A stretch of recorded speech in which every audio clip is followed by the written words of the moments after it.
Admiral Richard Byrd explored more uncharted land than any other man in history. He was a man of action, but he was a man of thought as well, an explorer and a scientist, an adventurer and a philosopher, a complete man, one of the men in history who had to lead the way.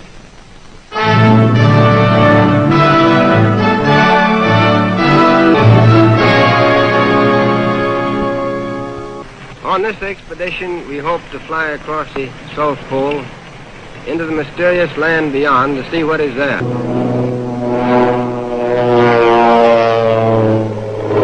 To the cameramen who made this picture, I want to give full credit. They did not hesitate to risk their lives at their job. Now, the North Pole is the center of a deep ocean, whereas the South Pole is a high plateau which averages 7,000 or 8,000 feet in altitude. There is no life whatever beyond the edge of the world. There are no Eskimo. It is too cold for human beings to live there permanently. When we left on this expedition, we were, to put it very mildly, extremely anxious to find out if it existed. Would we be able to find it? And that was the great question. We left on this expedition from the Navy Yard at Boston. Here is our supply ship, the Rupert, just a big unprotected iron ship of 8,000 tons. And here is our icebreaker, the Bear, which we took as a protection for the personnel of the Rupert, and also to use exploring in dangerous ice areas. We took with us this time 150 Eskimo dogs, and more than 14,000 different kinds of items for 2 years away from civilization, where there were no supply depots around the corner. Day followed day, week followed week, as we penetrated the great Pacific. We headed straight south, and here we have an ordinary unprotected iron ship, sailing in seas no ship had ever been in before since the world began. It wasn't that we were any better than our predecessors. We simply had a more open ice here.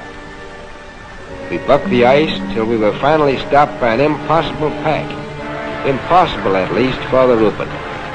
But we wanted to see what was beyond the horizon. That's what we came for. And for that purpose, we had another string to our bow, aviation. We retreated a few miles and managed to find an open lake in the ice field. So we proceeded to put the plane overboard. We had to execute this maneuver as rapidly as possible, because we knew that under the influence of the wind and the tide, the fields would soon close in around the ship again. In fact, the ice is already beginning to close in. Our plan was to go south with our steamer until we were stopped by ice, and to take up the attack on the unknown with aviation. And now at last we're going to find out what was in the southern part of this mysterious part of the world. For after battling the bad weather, here we are 240 miles within it.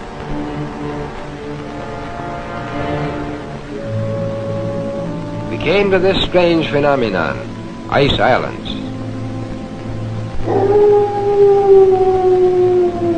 This was a strange and weird sea.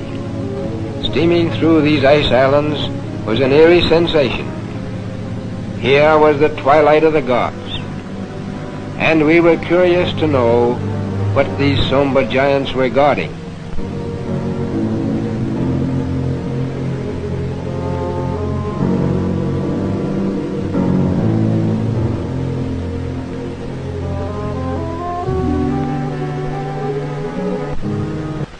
At long last, the dice fell our way, for the elements acted in our favor.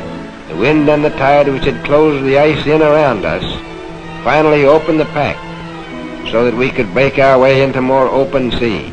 We had added nearly 500,000 square miles to the Pacific Ocean, and here is our journey's end. At length we sighted that great natural phenomenon, the ice barrier.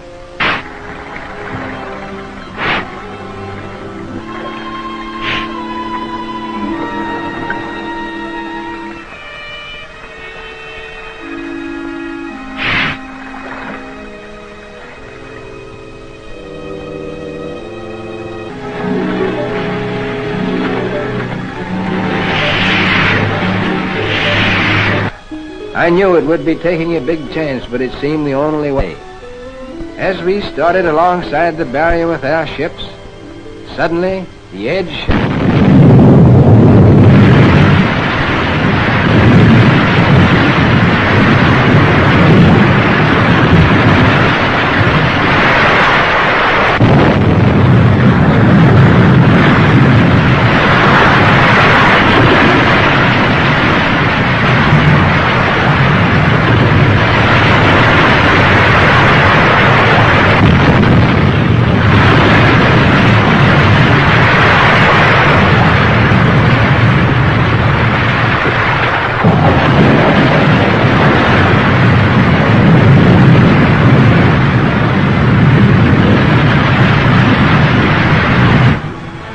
Enough of ice falling to sink a fleet of ships.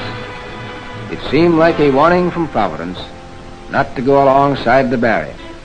We therefore had to unload from the bay ice. We had to put our tractors overboard with the engines running to safeguard the lives of the drivers as the ice was constantly breaking off. We had to get the tractors quickly away from the edge of the crumbling ice. We came within an ace of losing overboard our principal plane of exploration, the William Hawley.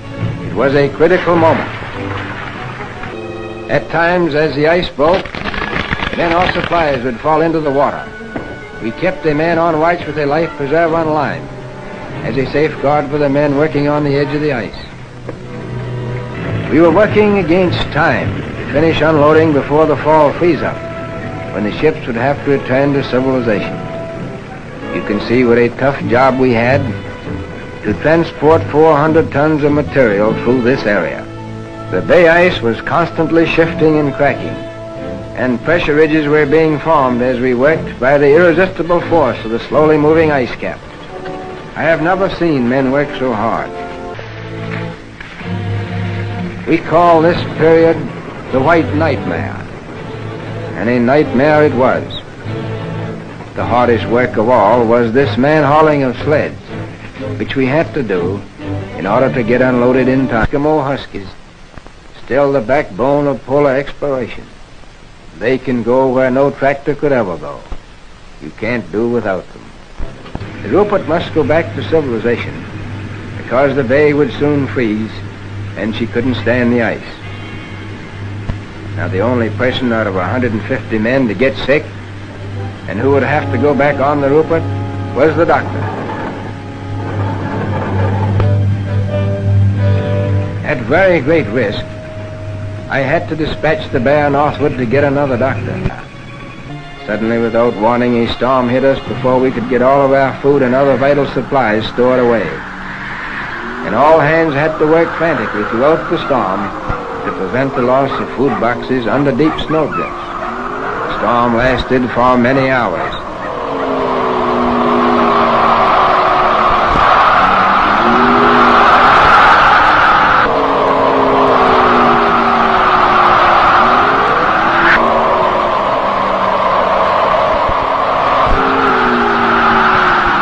We found it chilly, working in the wind.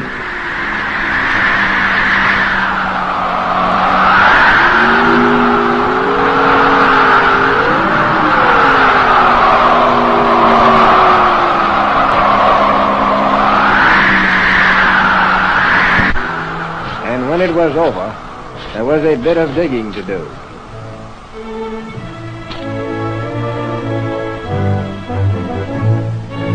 And here is the original commando.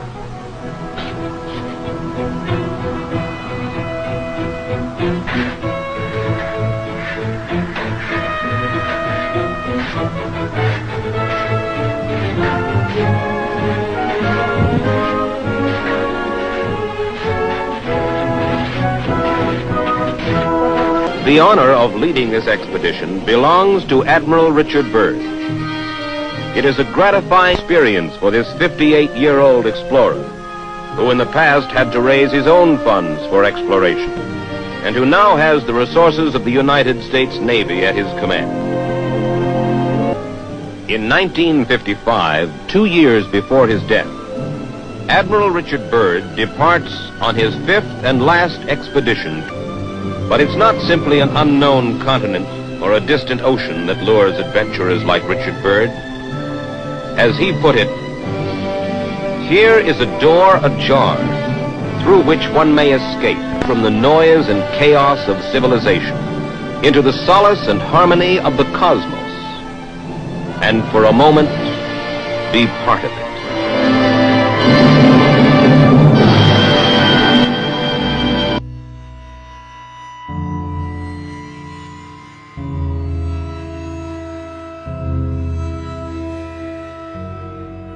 And here is our journey's end.